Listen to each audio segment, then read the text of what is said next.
Hello, good evening. Welcome to the CG Pro podcast. Please like and subscribe and follow us on becomecgpro.com. Tonight is my great pleasure to welcome Mariana. She is a visual effects artist and entrepreneur, having been pretty key in the world of virtual production. Mariana's from Mexico City originally, now in LA. She is the mastermind, one of the masterminds behind Glassbox Technologies, and has worked for the Foundry and done all kinds of amazing things in the world of film and visual effects. Mariana, great pleasure to have you here. Thank you very much for joining us. Hi, thank you. It's great to be here. And hello, everybody. Yeah, thanks to all our listeners as well. I should have said that. But yeah, please feel free to fill in any gaps there. I know I'll give you a pretty short intro, but you've done a lot of things. True, short and sweet though. That's good. I moved here in 2009, and I was a VFX artist, a senior VFX artist at the time, and I started working in all the studios, Sony, Digital Domain, CS Hollywood, a lot of studios that don't exist anymore, making the rounds. And I think at some point around there, I decided that I wanted to do something different, and I went to a Foundry event, and I started chatting to the Foundry, the great Foundry folks, about Nuke, and just giving them my thoughts on what I thought could be improved in the product. And they actually offered me a job. Yay! So I never thought to work in, software or at a software company. And I went to see them at their office in Venice, and it was actually fantastic. And so I joined the Foundry, and I became kind of like the Nuke ninja. That's how I was known back then. And then I became the head of creatives. So basically, they're the head of product specialists, although the Foundry called them creative specialists. So, Modo, Nuke Studio, Katana, all that good stuff with a global team. And it was great. And at the same time, that's when I started to fall in love with virtual reality as well. And so I started to go to VRLA, and it started to be the hype of VR here in Los Angeles, California. So I actually founded a company called Jolt VR that had offices in Mexico City and LA. And I was doing, branded content and 360 video shoots. And at the same time, started to convince and help the Foundry to develop, we started to develop Cara VR and doing all the rounds, helping filmmakers with all that. Those were some great times. And then I was also involved with a lot of Modo VR. At that point. And then, of course, because of this, I started to be a film believer in real-time technologies. And I was already working with Unity, with Unreal, and I just really saw what the future held when it came to virtual production and real-time technologies. And I left the Foundry at the end of 2016, and with my co-founder and a couple of laptops, we decided. We went to like a park and started near the airport and started like just in a napkin, like sketching out for some reason. I don't know why we did it in a napkin, but sketching like our plan for Glassbox. And we just wanted to create tools, off-the-shelf solutions for virtual production, for studios, kind of how we started to mastermind the whole idea. And then HTC Vive, we decided to do a prototype. And HTC Vive, we ended up being the Vive 1 accelerator program, the batch 1. And so we kind of, I guess, were one of the finalists, and HTC Vive was our seed investor. And so then we ended up in like a little Airbnb, and then we grew to, where we are today. And we're a global company, offices in Australia, Germany, LA, Mexico, lots of companies, lots of clients, lots of companies and studios that are our clients. And yeah, I think that's it in a nutshell. Amazing. Well, I'm sure there's more as well. No, it's been really interesting watching your journey, as an artist and business owner, to kind of different hats to wear, but you've done really well with both of them. Do you what do you like to do the most at the moment? I imagine being in Glassbox, you were wearing a lot of different hats as a business owner and a technologist and innovator. And what was I'm sure you didn't have an average day, but doing that many things. I think from a business or a startup perspective, I'm always going to be like an artist at heart, really. But I'm also, I have a lot of ideas, and I love to execute a vision and strategy, and I love products and creating products and going through the whole product life cycle. So I enjoy putting on to all the different hats. I guess I also forgot that during the pandemic, I also became a virtual production mentor for the Epic Games for fellowship, and then I also was a supervisor for the writing and Unreal program. And so I think I just have a lot of energy, and I know how to do a lot of things because of my background. And I'm always I also did an AI certificate at MIT, and I was also involved with the AI community there for quite a while. We were actually putting a lot of AI structure and roadmap into Glassbox.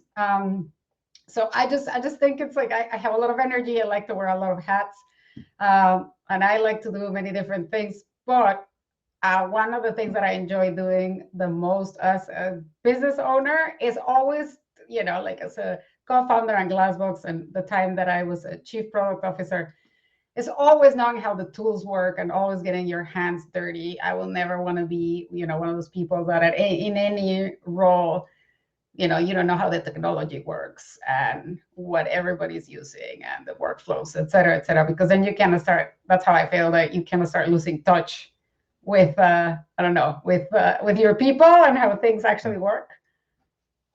Right. Yeah. You want to understand it from the ground level, be able to understand it the best. Yes. Yeah, that's amazing. So going back to your describing the beginning of Glassbox, is really, really fascinating. Taking it from something that's a couple of laptops in a park to the point where it's now a global company. Can you describe a little bit about what the genesis for that was? I know you explained a little bit about your desire to make tools, but was that did you get a kind of a spark of inspiration from a particular thing? We did. We just went around visiting all these different studios because also my co-founder has a lot of experience in game engines and VR and real time and all that. And so because of his background and mine with visual effects, we both really love technology and we love virtual production. And we were seeing, what was being done with Jungle Book and kind of like the beginning of the hype. And we just went around gathering a lot of feedback. And we just had like a moment of like, oh my God, this has so much potential when it comes to just helping people visualize and be collaborative in kind of bringing back these, with visual effects. I feel that a lot of the creative process kind of went away there for a while because this is like fix it in post, tennis balls and just actors in green screens. And that can be, very daunting and very just hard for the soul. So whereas now you're being able to, visualize your virtual double and your, the avatar and the making of avatar and all that good stuff. We just had this moment of like, oh my God, let's help filmmakers really visualize, collaborate. Let's build tools that are easy to use, that they don't have to have all this know-how when it comes to the engines and whatnot, because that was another kind of like eureka moment that we had, was precisely just seeing that at the time there was a lot of like hesitation because of usually a traditional VFX pipeline doesn't have game engines in it, so there was a lot of hesitation and a lot of doubts. And so we thought, well, if we make tools that are easy to use or cross-platform, then we can make it really easy for studios, independent content creators, as well as studios that want to maybe start to dig deep and do a deeper dive into virtual production. And then I guess we did things right, because then Alibaba became our investor and we went into Series A and we ended up with really nice offices and all that good stuff. So a very nice success story. But that was it. It was just that eureka moment of seeing that how you could leverage virtual production just for when it comes to just something as simple as being able to visualize what you're actually doing, right? Yeah, that's really cool. Yeah, it's no, I definitely resonate with that a lot, having worked on Jungle Book, and crude state that virtual production was in at the time, trying to bolt a bunch of technologies that didn't. It's not like Unreal is now, which has lots of tools specific to filmmaking. Still is clearly a game engine, but it has a very rich tool set, and then you guys are even taking that even further and making it more user friendly from a place where it was really only the domain of programmers at that point. You had to build all the tools from scratch. They would kind of be born and die with it, with each movie. At the end of Jungle Book, all that kind of stuff went away, and then it was recreated again on The Lion King, and then it kind of went away again. And it's amazing to see that now these tools can live on and be built on top of and compound and get to improve, and they don't just pop up and down with each project. So yeah, it must be amazing to be able to work on that and see the progression of it. That's very cool. Yeah, thank you. Yeah. Do you so in the beginning of the company, did you what was your strategy at the beginning? Where did you start from? Did you start hiring developers and Well, growing in yes. the innovation department? First and most important, we actually called him our technical mastermind instead of CTO or technical lead.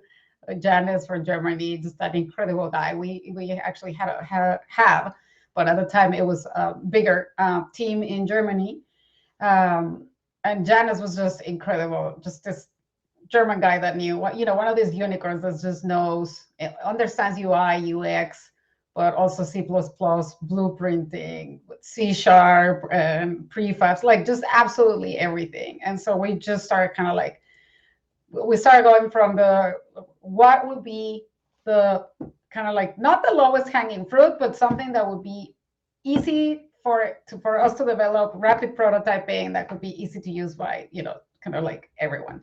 And we thought, well, a virtual camera, that's kind of like, you have your iPad, you have your phone, everybody already has a camera in their pocket, a companion app basically in their pocket. And then we did something really smart that was partner with the Third Floor, the biggest visualization studio in the world. And then we created a whole, project with them from concept to delivery in 6 weeks, the storyboard, the script, the storyboard, from the art department, concept, absolutely everything. So that then we could show the virtual art department with the real-time editorial, how you could leverage, virtual reality into this. And that's how we came up with the idea for another tool, Behive, which is, our version control tracking system, like our Google Docs for, the game engines. And it was thanks to creating this project with them. So it was fantastic because we were able to production-proof, our concept, create the tool, the first tool, which is Dragonfly, the virtual camera, partner with them. And then from then on out, doing demos. And we started to get, a lot of customers. And from then we were able to build on Behive, which won a Technical Lumiere Award. And then another thing that was crucial as well was talking to filmmakers, talking to virtual cinematographers, the users, visual effects artists, VFX supervisors. So you have to talk to everyone and not just kind of like decide that because you think a tool should work a certain way, then that's how you should build it. Kind of like the concept may be great, but as you're iterating in the different versions of a tool, then you really have to. We were always being, I really believe in that, and being very client customer driven, because those are your users and you want to keep them happy.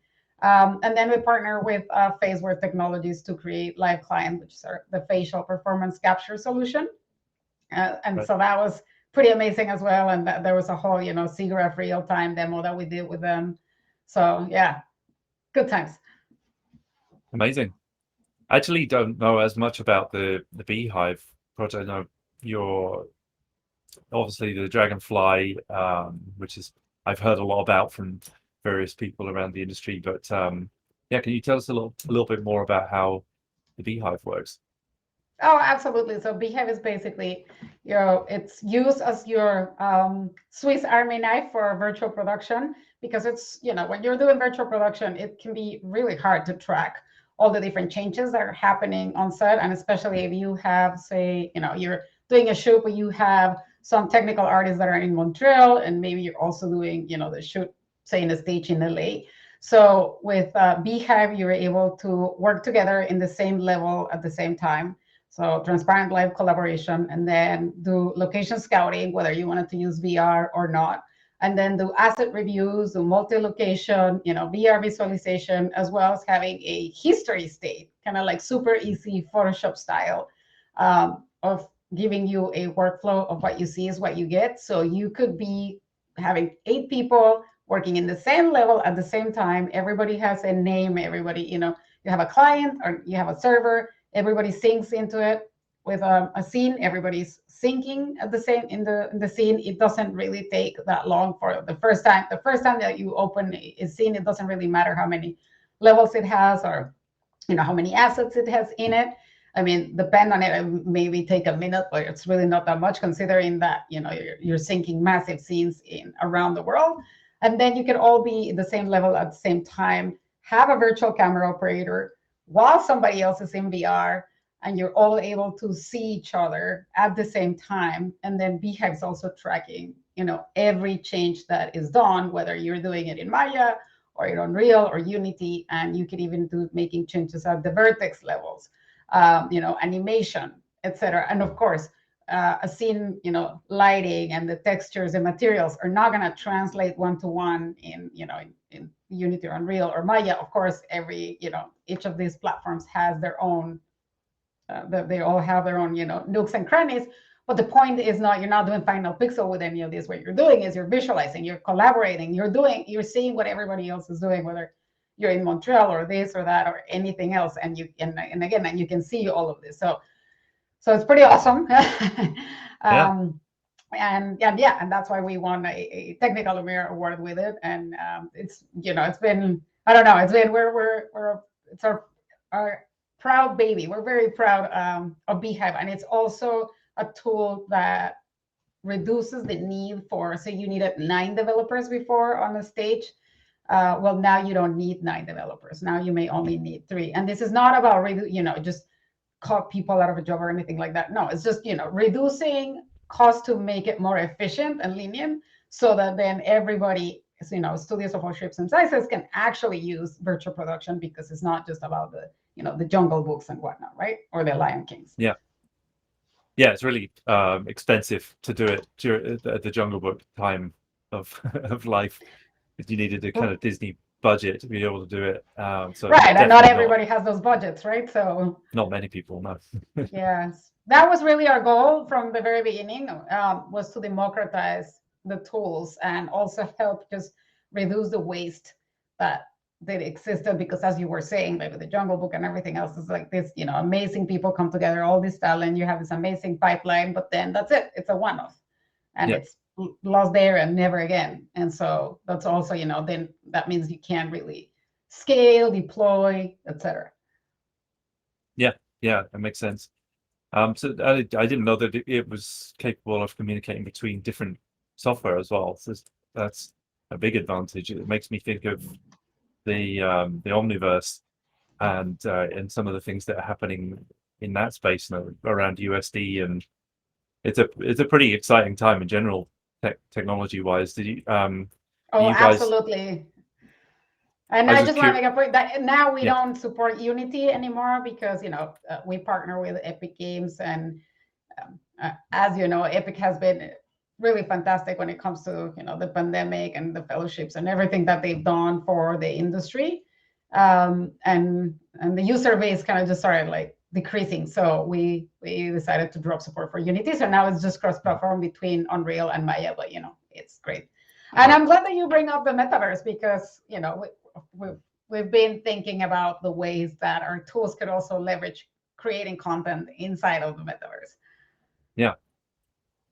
Can you give me your sort of minute version of how you see the metaverse? Because it's obviously kind of a term that's thrown around a lot at the moment, and people probably have very different understandings of what they think it is, similarly to virtual production, in fact. But yeah, what's your take on the metaverse?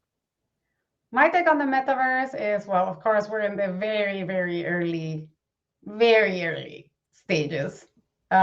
My hope would be that it's a place where people can create any type of content. By any time, I don't mean like, violent, or no, I mean like a really creative space where it's like a meta box, a meta box, like a sandbox in the metaverse, right?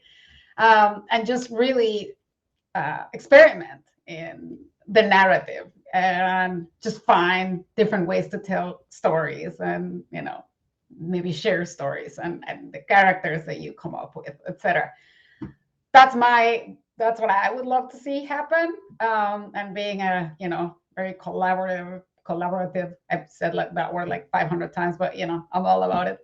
But unfortunately, I don't think that's gonna happen. I feel that's gonna end up, I mean, the name has already been taken, sort of. Gonna shut up on that front. But but then what? Are we just gonna replicate what we already have, right? Like, this is gonna be another place so that you get targeted advertising, and you're gonna get like just like 500 ads of more stuff that you don't need to buy, and we just replicate, I don't know, the trollers and the haters and all that. I mean, I would hope not, and I would have this amazing grandiose idea of what it could be, but we're humans, and so I believe that we're just going to replicate what we already have, unfortunately. What's your take on the metaverse, Ed? So I personally have, like, all the things I've heard about the metaverse. Of one thing, I think similarly to virtual production, like in some ways it's new, in some ways it's not. Some things are like Second Life has been around for quite a long time, and there's other connected immersive experiences that have been around for a while too. We're obviously at a different state now where we can do those in more in higher fidelity. And there's in fact another bunch of people that stemmed from Second Life, all high fidelity, but yeah, being able to do it in with greater quality is something which we can do now. So I think in some ways it's not new. I think that trying to own it quite kind of subverts the definition of it, in my opinion. So really, like, somebody trying to say this is the metaverse and we own it and we forewalled it, kind of doesn't really make it a metaverse. In my opinion, it'd be lots of different spaces that can connect together, a bit like the internet. I think Tim Sweeney's description of it, there's a great hour-long video of him explaining his take on the metaverse. That's my favorite one so far, in that it's something that one entity can't own. It's an interconnected network of immersive spaces that it should be freely available. It should be, well, at least freely accessible, although you can obviously build things in it, build marketplaces and ways of monetizing it and creating businesses. But something where there would be definitely places where you wouldn't want to go and places where you would want to go. So lots of different things connected together, but no one owner of it. I think that's good luck with that, right? I mean, good luck with that, though. I've heard his definition of it, and I quite like it a lot. I mean, I also like the version of the book Snow Crush of the metaverse. Definitely. Unfortunately, I'm not very hopeful, but good things are going to happen there. But anyway, let's move on to on to other topics. I agree with you in that I think that people will own chunks of it, like they do the internet. Facebook owns a massive chunk of the internet socially, for sure. But I just don't think any one person can own the metaverse. I think just in the same way, right? I'm hoping not, and let's not have like metaverse influencers, please. Can we have a metaverse free of influencers? Like, I would say good luck with that. Right? Can we just make it a much more creative, open space? Well, my interpretation of it would be that you can. It doesn't prohibit other people from making other things that you don't like. But it'll be very interesting to see where it goes. And it almost kind of, in my opinion, isn't really a thing yet. It's still appearing as a thing. There isn't a place you can't go to the metaverse at the moment. It's not like a web address for it or a platform for it. There's some different people experimenting with it, but I'm fascinated by it. There's a lot of talk about it, and I'm definitely, obviously, being passionate about computer graphics, I'm obviously very interested to see where it goes. But we Yeah, will see. same. Yeah, we'll see. Yeah. Given it sounds like from what you're saying, talking about the metaverse, talking about filmmaking, potentially some other things that that really the world is opening up. It's not just about CG is not just about visual effects anymore, just about filmmaking. It's all kinds of things. People being their own creators, it feels like it's welcoming a lot more customers or users or people into the creative space in CG. Do you have any thoughts on how that is expanding to a wider audience? Oh, absolutely. I mean, I think for independent content creators, one of the most fascinating things to me during the pandemic is just seeing how people maybe were sitting on ideas for a short, or maybe for a movie that they wanted to kind of do a pitch base for, but they hadn't really had the time to do it. And then, all the lockdowns came to be, and then all of a sudden, all of these different independent content creators, we actually helped quite a few realize their projects. And it's, they would get a motion capture suit, whether it was Rococo, or they would like manage to borrow one, an extend suit from someone, or they all like a few banded together to like buy an extend suit together. And that just, they turn their move furniture around, and they turn their living rooms or their rooms or their home office into a full-on volume, or start to create do a lot of experiments with the Vive trackers, with HTC, with the Vive trackers as well, and then just started to manipulate the virtual characters, and then just full on come up with either a pitch list for the movie that they wanted to create, or a short, or just do a VR experience or whatnot, and then just seeing what creators are capable of doing just with technology that's available to everyone, just a gaming laptop or computer and your iPad, and maybe your Vive tracker or whatnot, and your Rococo suit.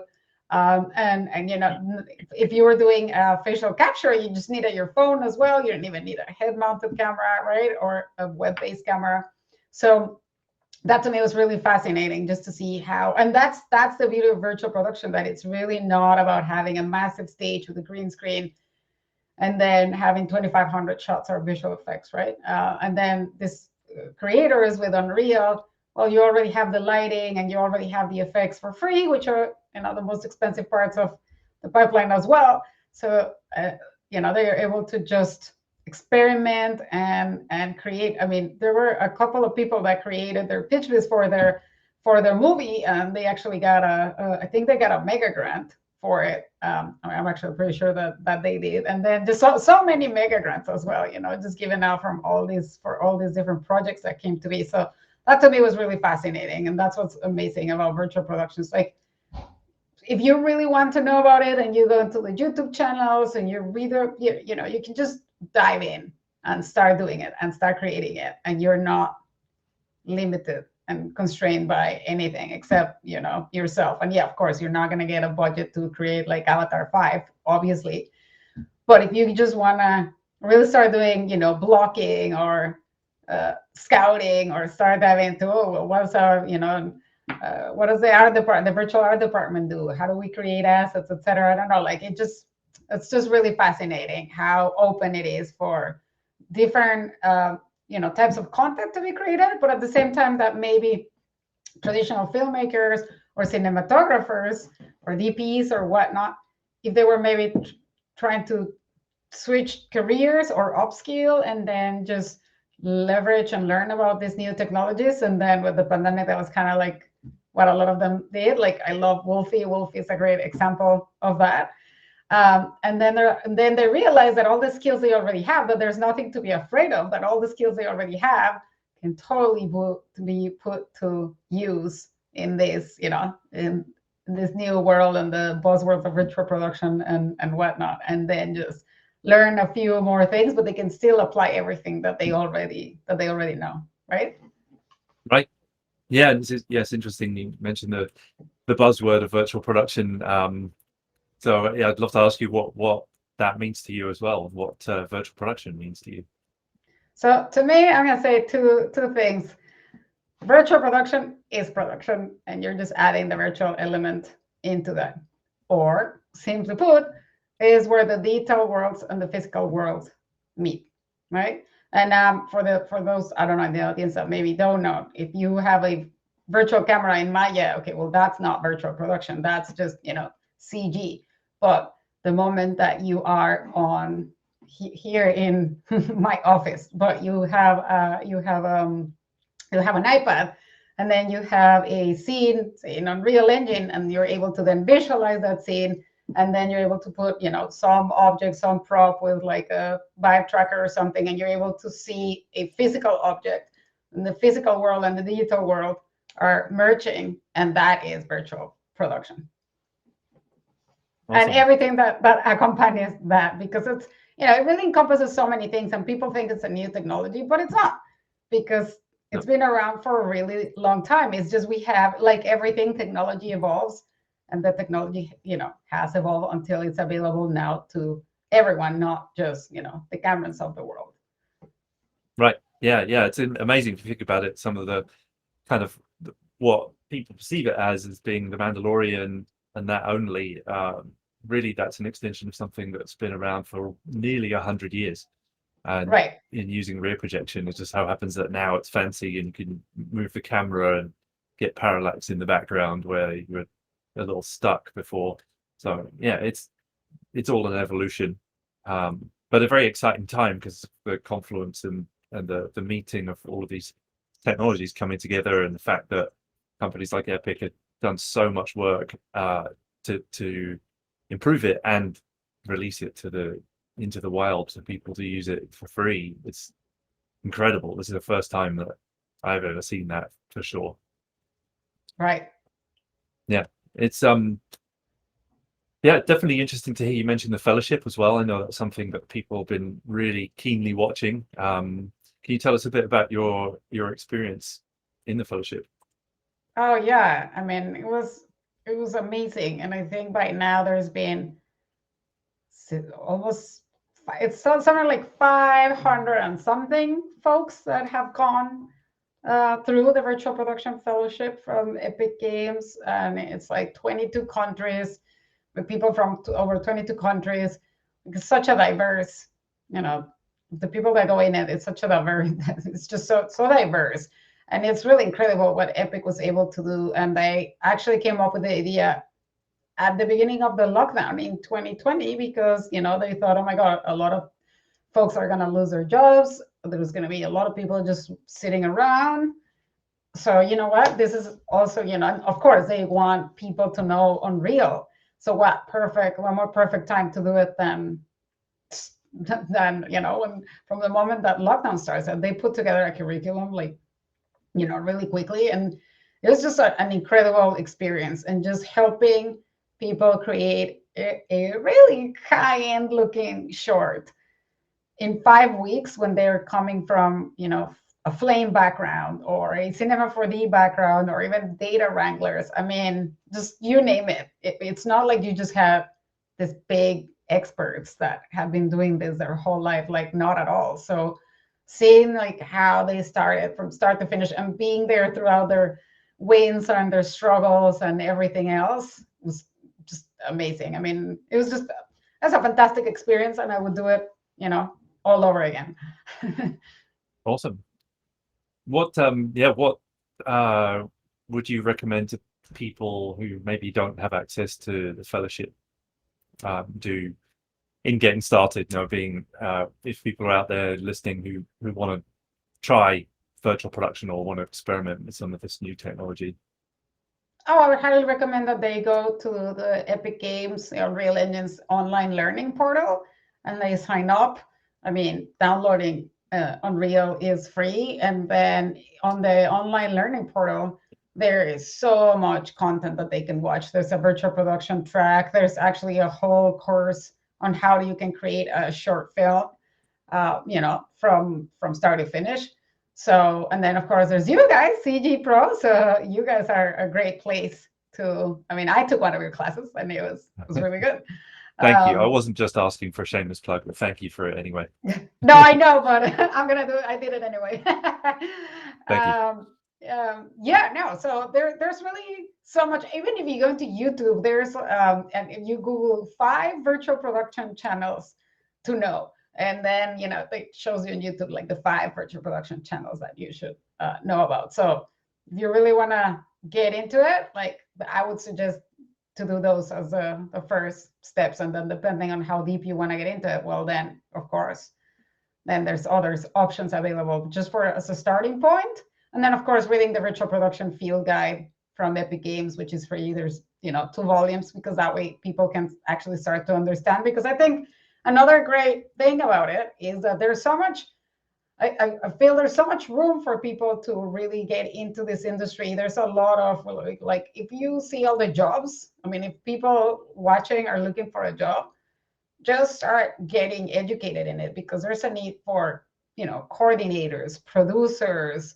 cinematographers, developers, artists, like just from all walks of life. So yeah, highly recommend, if they are interested, just start in the online learning portal, YouTube, you guys, great resources.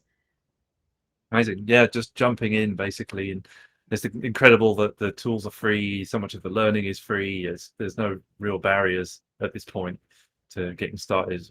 You need a machine, but then arguably you can rent machines in the cloud In the too that will cloud, do this stuff correct, and have a for virtual $1 an machine. hour. Yeah.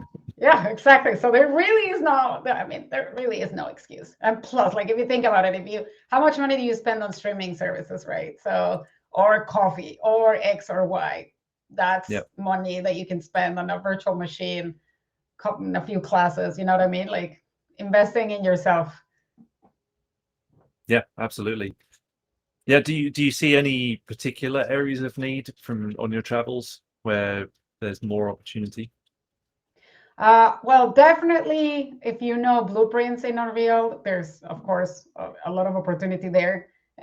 Technical artists, of course, that's a little bit, you need a little bit more, time and energy to become a good technical artist, but there's quite a need for that as well, because, the amount, as the amount of content that is being produced right now, and that it will continue to be created in the future. Like, there's just so much need for technical artists, blueprint knowledge, and also on-set in-camera visual effects, but not necessarily that you have to know, oh my god, how does an LED wall work, and I need to know everything about pixel pitch and pixel brilliance. Like, not at all, but just knowing kind of like the basics of on-set, including you're a VFX supervisor, becoming a virtual production supervisor. There's a lot of need for virtual production supervisor, engine supervisors, level design, lighters. Yeah, my God, I can keep on and on. Yeah, I've seen some lists from recruiters as well. There's a tremendous amount of opportunity at the moment. I think it's a really great time to get in, because right now there's so much demand and so little supply that you can kind of bypass some of the things that with visual effects you'd need several years. Usually people would ask for several years of experience in the craft, but now if they're looking for people, they need people, and they will forgive not having quite as much experience as that. So it's definitely a good time. You're absolutely right. I mean, I've even seen job posters that imagine like this back in the day would have never really happened, where you see that they may have like a real-time department or visualization department, and they're saying, look, if you know Maya, Cinema 4D, like whatever tools you've been using, X and Y skills, and you have no idea how Unreal works, or they may have their own engine. Some facilities have that. They'll give you the training. They'll put the effort and the time to invest in teaching you and really showing you how it all works. So yeah, it's a really great time to take advantage of this. And if you are looking for a job, like just do it. Just do it. There you have it, people. And another wonderful tool, which is a favorite of mine, is Blender, which again is free. Oh, I love very Blender. Accessible. Yeah. Yeah. And Blender is great for virtual production, actually. It's great. I mean, it works really amazing with Unreal. So yeah, love Blender. Never been a Yeah, fan of Maya, but it's there. We well, like Maya, but Blender. I would Uh, say the same thing. I was it's been I'm very fond of it. I've used it most of my career for 20 years. I've been using Maya, but I think there's a lot of barriers to entry with it. One of them being the financial one, and I believe that the amount of innovation that's pouring into Blender is incredible. It's just right. even more than the sort of fact that it's free is the fact that it's got so good. It's just blows my mind. And professionals are now using it. People in the industry, where even a year ago or two at least, people were saying no, it's never going to get used by industry. It's just a hobby tool. But now I know people, all the big studios that are using it at work. It's Oh yeah, I wish that I had the time to use it more because, incredibly enough, you see the updates that they do in their releases, and it's like right. spot on of what you're after. Like even for doing storyboarding, for like they're just really nailing it. And then you see like maybe other products that have been around forever, and you see their updates on the releases, and you're like, okay, nobody needs that anymore. Like nobody wants that. Like get on with the program. And these are paid products, right? And then Blender, you're like, it's like they always nail it. I mean, I always watch the release videos, and they always nail it. And I just saw someone in the comments said, "Oh, I spent $35 to help make Blender open source." Well, thank you. We appreciate Awesome. that because we're big Blender fans, as you can tell. Yeah, absolutely. Yeah, I've given them some money too. I definitely want to encourage it. I like it. Do the same with Wikipedia. I like to encourage those guys to Yes, stay being a free same. ad-free resource. And yeah, it's amazing that we're living in this time where you can choose to sponsor an effort like that, and there's all these big companies that are getting behind Blender too, uh, including Epic and Apple and Amazon and all these major companies that are really interested in seeing it succeed, which is Yeah, incredible. yeah, yeah. Yeah, really exciting time. What do you guys at Glassbox work at all with? Are you working with Blender at all? Is it mainly Maya and Unreal? No, it's Maya and Unreal because for when it comes to on-set or when it comes to the types of productions, we would also say about like Houdini, Nuke integrations. We because we could basically plug into anything because our proprietary technology works on top. So if Amazon has its own engine, at one point we can hook into it, or Apple. It doesn't really matter. We build it precisely so it's not we're not just limiting ourselves. But when it comes to virtual production on set, Maya is just so embedded in the pipeline when it comes for the VAD pipeline and the asset management and the reviews and all that. So that's why it's just Maya. Yeah, it makes sense. Yeah, still very embedded into all the major pipelines. Yeah, very embedded, and I think it will change little by little, but in the meantime, it is very embedded, and especially because Maya, for previous, has been around for ages, and of course, then it was just kind of like by de facto, just Yeah, put into the VAD pipeline as well. So yeah, exactly. Yeah, it's in theory you can use anything as an asset creation tool, which is where I think it's starting to expand a little bit at some of those studios. Like if you can use it to make yeah, some polygons that then end up going through something being processed into Unreal or wherever they're going, then it doesn't necessarily matter. But still, it's also the user base too. A lot of the professionals who are trained up and are still reliant on those existing tools, as well as the fact that they're dug into pipelines and are connected tools wise to pipelines. There's still a big exactly user that. base. Yeah, and I feel that's mostly why, but I think that will definitely be changing in the future. But Yeah. little by little. Yeah, it takes time. If you're learning a tool like that and you're so fluid in Maya, it's definitely annoying jumping into something else that you're not, and you feel awkward for a bit. But yeah, I like to keep chipping away at it myself and trying to improve over time because I do. It's just Yeah, it's and incredible how much it's got in there. And that's also one of the reasons why we created all of our products cross-platform like that, because we were also thinking, we talked to a lot of Maya users that were just like, we're not learning Unreal, we're not learning, we're absolutely, we're not learning Unity, we're not learning, we've been using Maya for 25 years, I am not learning anything else. This is what I do, this is my bread and butter. And we were thinking about those artists, as well, which fair enough, but then that way they would be able to see what was happening in Unreal scene, and then just sit in Maya and use the tools they know and love in Maya, all the features they love in there, but don't not feel threatened, if you will, and then just be able to feel part of the process at the same time. Right. Yeah, it's really interesting time now. But you have a pretty extensive compositing background. That was kind of how you got into all of this. So Correct. what are your what are your thoughts on compositing? Because I hear a bunch of people out there saying, or the sort of worry speak about this is going to take our jobs type of thing about virtual production. I've definitely heard compositors worrying about that. But how do you feel compositing changes with the advent of virtual production?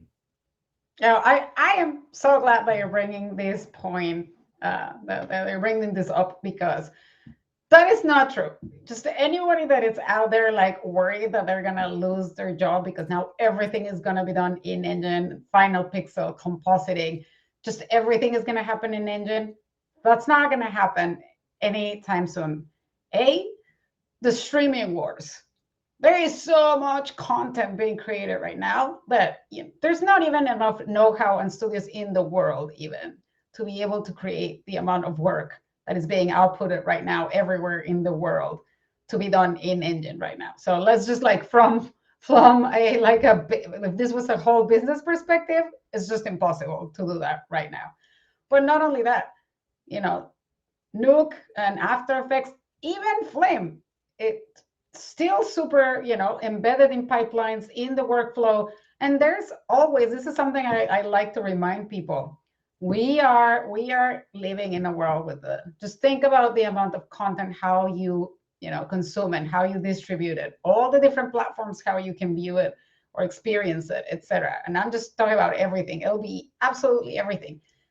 There is enough for everyone. So you're not, if you're good, of course. I mean, if you're terrible and you have a terrible attitude, well, that's gonna be you, not not the other way around, right?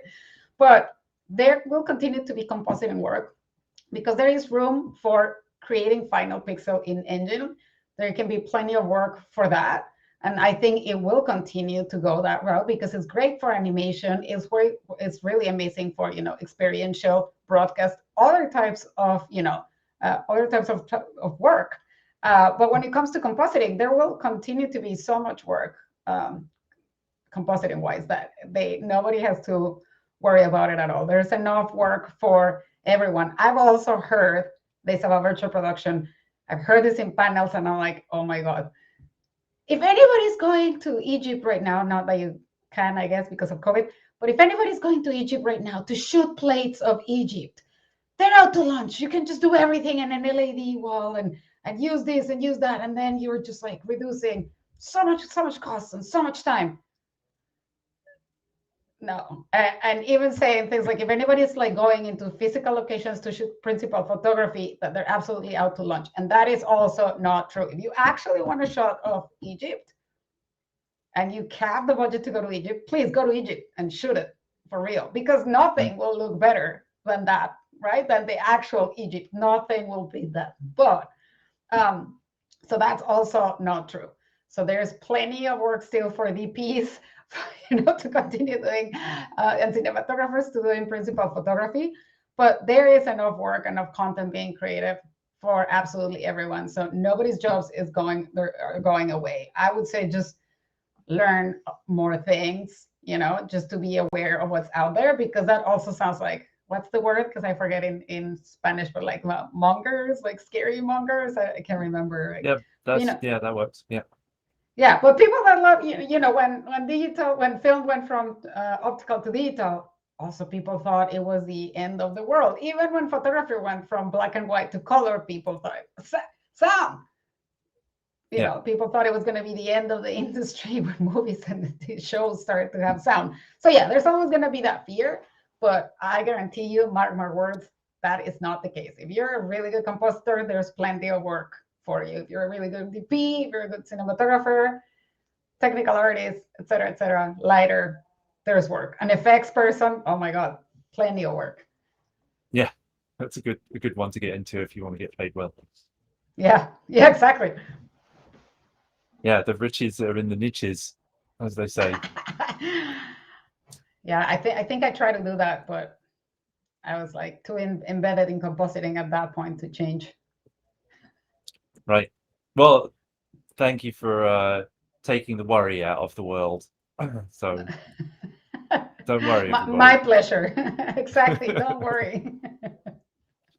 There's a lot of other things that we should be worried about, but that's not one of them. But not compositing jobs. No, definitely not. How do you see virtual production helping or changing compositing? Is it something that kind of can assist with it? And there's some interesting things happening in the space. I think even with some open source tools coming up that are looking pretty promising. But yeah, I mean, I think there'll be a lot more, Simulcam type projects, so where you do the compositing in real time. I think there will be a lot more of that for, specific shots and specific sequences, specific shows and whatnot. There'll be a lot more of real-time compositing. And also, of course, composure in Unreal Engine. I mean, it's got, I haven't tried it actually in UE5. Maybe it's changed. That also has a little bit of ways to go in terms of just like the workflows and what you're used to do to making it look more cinematic, like, chromatic aberration and lens flares and, grain, all the nooks and crannies to make it look more cinematic. But I think there'll be a lot more happening there, as well as, kind of like live compositing for broadcast. That also, I think, is going to expand a lot more.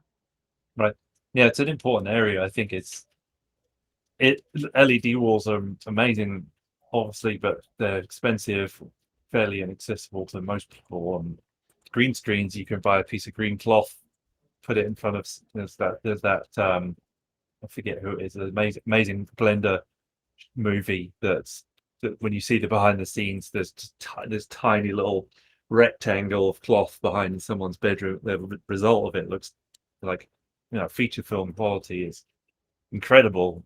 That is like, except, and it was made in Blender. It's incredible that that's accessible to anyone at home with the right skills.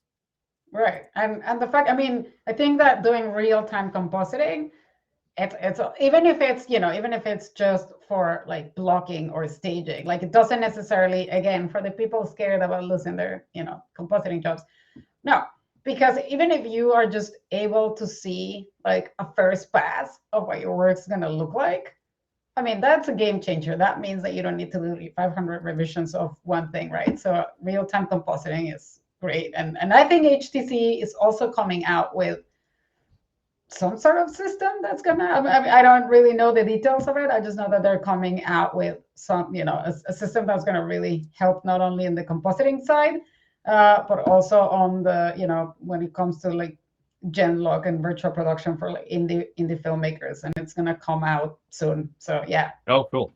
That's awesome. Yeah. That seemed like a no-brainer to me. That so many people out there are using Vive for camera tracking, and that one issue is really a blocker for people. But I also feel like they could do really well. There's people hacking Vives to be mocap suits, and I feel like they could do really well to.